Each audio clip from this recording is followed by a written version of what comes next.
একটা কথা দিয়ে শেষ করতেছি, দুনিয়ারা আসামিকে ধরতে পারলে হয় হয় ক্রেডিট মনে করে, সরকারের পক্ষ থেকে ঘোষণা আসামি ধরা দিতে পারলে পুরস্কৃত করা হবে।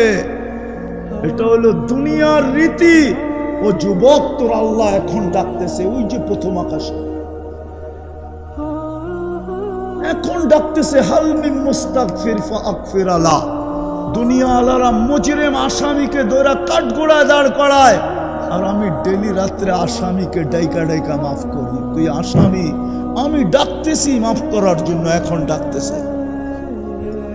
রাতের 3 ভাগের 1 ভাগ অতিবাহিত হয়ে গেলে প্রথম আকাশে চলে আসে, এখন ডাকতেছে। 3 ভাগের 1 ভাগ অতিবাহিত হয়ে গেছে বহুত আগে,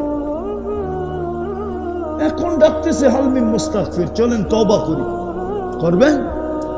কে কে করবেন দেখি?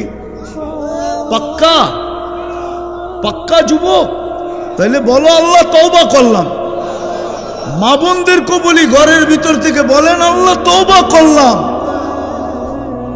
নামান যদি মনের থেকে করে থাকেন নিষ্পাপ।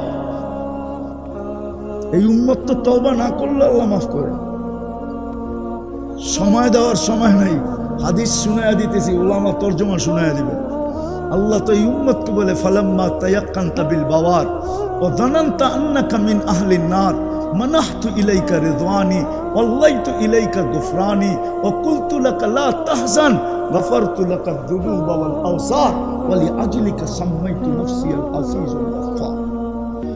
আল্লাহ বলে, তোর জন্যই তো আমি আজিজুল গফফার। এই উম্মত মাপ না চাইল, শুধু মনে মনে ভাবছে, হায় আমি বুঝি শেষ, আমি বুঝি দুযোগী।